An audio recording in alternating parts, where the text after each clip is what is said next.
रेखा द्विवेदी। अपनी नापाक हरकतों से कुख्यात पाकिस्तान हमेशा से ही भारत के खिलाफ युद्ध लड़ता आया है, मगर भारत के बहादुर सैनिकों के जज्बे के सामने उसकी कभी एक न चली।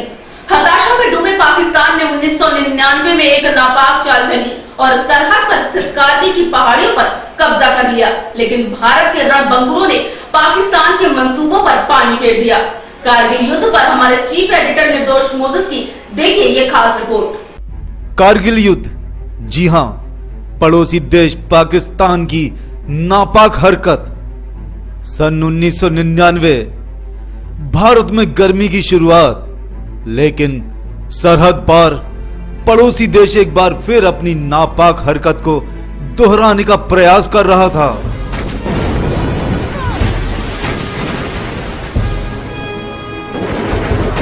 पाकिस्तान की सेना और उग्रवादियों ने भारत की सरहद पर स्थित कारगिल की ऊंची चोटियों पर कब्जा कर लिया। पाकिस्तान ने पहाड़ियों पर सुरक्षित बंकर भी बना लिए थे। पाकिस्तान सुरक्षित युद्ध लड़ना चाहता था। इसी बीच एक भारतीय चरवाहे ने पहाड़ी पर हलचल देखी और इसकी खबर तुरंत भारतीय सेना को दी। भारतीय सेना ने तुरंत अपनी 30,000 सैनिकों के साथ कारगिल पर हमला बोल दिया। अब तक स्थिति बेहद खतरनाक हो चुकी थी।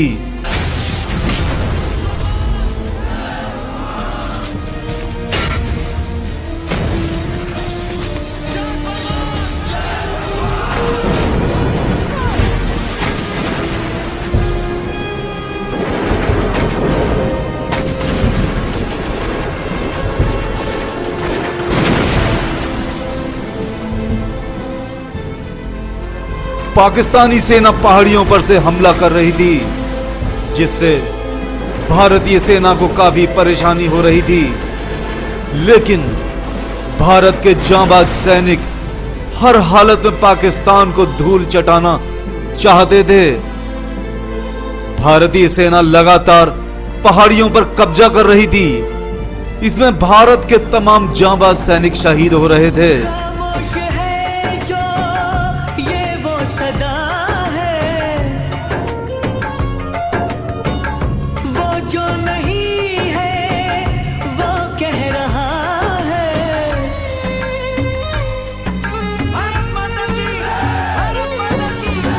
साथियों तुमको मिले जीत ही जीत सदा, बस इतना याद रहे एक साथी और भी था। लेकिन हौसला था कि बढ़ता ही जा रहा था। भारत की थल सेना और वायुसेना दोनों मिलकर दुश्मन पर प्रहार कर रहे थे। ऐसे में पाकिस्तानी सेना के पैर उखड़ने लगे। लगभग 2 माह चले इस युद्ध को भारत के जांबाज सैनिकों ने जीत लिया और पाकिस्तान एक बार फिर विश्व के सामने बेनकाब हो गया। लेकिन कारगिल जंग ने हमारे देश में देशभक्ति का जज्बा पैदा कर दिया। लेकिन पाकिस्तान आज भी अपनी नापाक हरकतों से बाज नहीं आ रहा है। ब्यूरो रिपोर्ट, आमने सामने न्यूज। सुभाष चंद्र बोस एक ऐसे सर्वकालिक नेता हैं जिनकी जरूरत देश को कल भी थी, आज भी है और आने वाले समय में हमेशा होती रहेगी। नेताजी के नाम से जाने जाने वाले देश के अमर सपूत सुभाष चंद्र बोस पर देखिए हमारी ये खास पेशकश। नेताजी सुभाष चंद्र बोस सर्वकालिक नेता थे जिनकी जरूरत कल थी, आज है और आने वाले कल में भी होगी। वो एक ऐसे वीर सैनिक थे जिनकी गाथा इतिहास हमेशा गाता रहेगा। उनके विचार, कर्म, आदर्श अपना कर राष्ट्र वो सब कुछ हासिल कर सकता है जिसका वो हकदार है। में रसूल अकरम के नवासे इमाम हुसैन ने हक की जंग लड़ते हुए खुद अपने घरवालों की कुर्बानी दे डाली, लेकिन सच्चाई की राह नहीं छोड़ी। वीर अर्जुन भी अपने गुरु द्रोणाचार्य और अपने दादा भीष्म पितामह के प्रति प्रतिज्ञा से बंधा था, पर अर्जुन ने सच्चाई का रास्ता चुना। फिर भले ही उसे उन लोगों के खिलाफ धनुष उठाना पड़ा जो कल तक उसके अपने थे। आज भारत माता हमें उसी हक और सच्चाई की जंग लड़ने के लिए पुकार रही है। सुभाष चंद्र बोस स्वतंत्रता समर के अमर सेनानी, माँ भारती के सच्चे सपूत थे। नेताजी भारतीय स्वाधीनता संग्राम के उन योद्धाओं में से एक हैं जिनका नाम जीवन आज भी करोड़ों देशवासियों को मातृभूमि के लिए समर्पित होकर कार्य करने की प्रेरणा देता है। उन्होंने परिवार के बारे में न सोचकर पूरे देश के बारे में सोचा। नेताजी के जीवन में कई पार और कई ऐसे पहलू आए जो हमें आज भी जीवन जीने की ऊर्जा प्रदान करते हैं। मेरे हिंदुस्तानी भाइयों और मेरे बर्मीज मेजबानों, मैं सुभाष चंद्र बोस आपसे मुखातिब हूं। आज आजाद हिंद फौज के बहादुर जवान जिस मकसद से आगे बढ़े थे, उस लक्ष्य के काफी करीब पहुंचने को है। और अगर तन मन धन से आपने हमारा साथ दिया तो यकीन मानो दोस्तों, अब दिल्ली दूर नहीं। वो एक सफल संगठनकर्ता थे। उनकी वाक शैली में जादू था। उन्होंने देश के बाहर रहकर स्वतंत्रता आंदोलन चलाया। नेताजी मतभेद होने के बावजूद भी अपने साथियों का मान सम्मान रखते थे।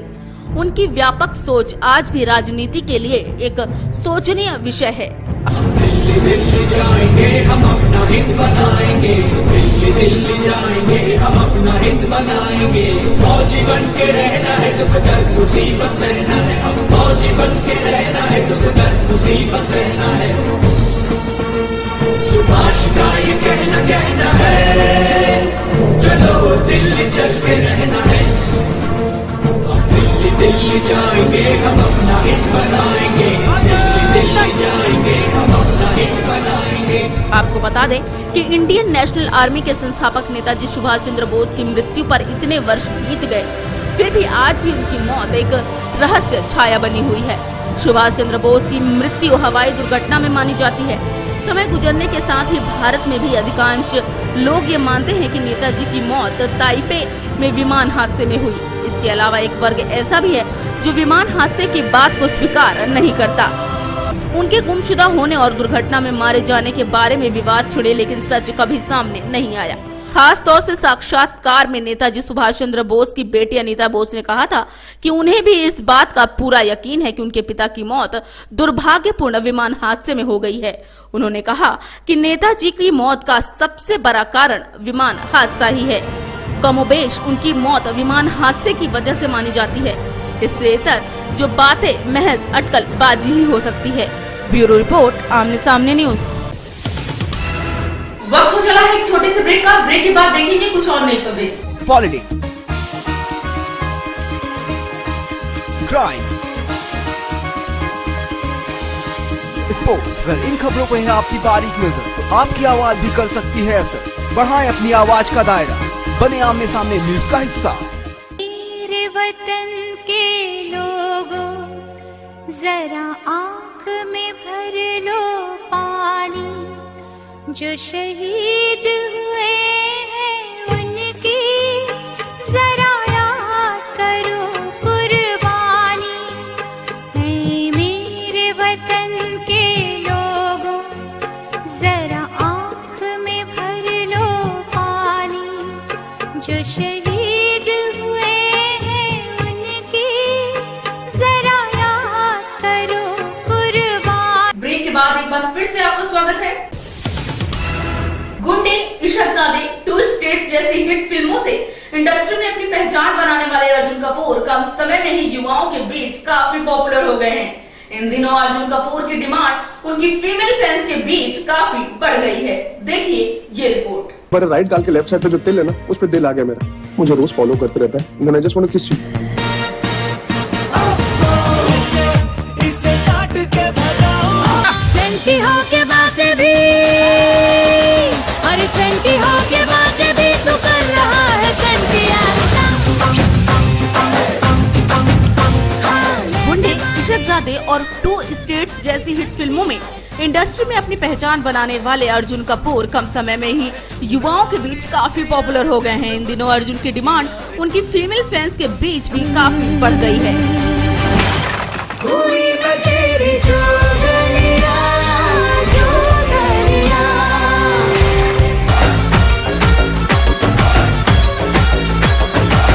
जल्द ही अर्जुन कपूर बाल्की की आने वाली फिल्म की एंड का में करीना कपूर के अपोजिट काम करते नजर आएंगे। डायरेक्टर आर बाल्की हमेशा ही अपनी फिल्मों में एक अलग तरह की कहानी किरदारों को लेकर आते हैं। खबर के मुताबिक ये फिल्म लव स्टोरी होगी, जिसमें अर्जुन करीना के पति का किरदार निभा रहे होंगे, जो अपनी पत्नी के सपनों को पूरा करने में उसकी मदद करता है। फिल्म की कहानी सामने आते ही अर्जुन कपूर की फीमेल फैंस ने उनको ढेरों बायोडेटा और कुंडली भेजकर शादी के लिए पूछा, जिसके बाद अर्जुन ने अपनी खुशी जाहिर करते हुए अपनी फीमेल फैंस का शुक्रिया अदा किया और कहा कि मैं खुद को थोड़ा शर्मिंदा महसूस कर रहा हूँ, लेकिन मेरे फैंस का ये प्यार पाकर मैं बेहद खुश हूँ। ब्यूरो रिपोर्ट, आमने सामने न्यूज। इस बुलेटिन में फिलहाल सिर्फ इतना ही। कल फिर मिलेंगे कुछ और नई खबरों के साथ। तब तक के लिए मुझे यानी प्रियंका द्विवेदी को दीजिए इजाजत। नमस्कार।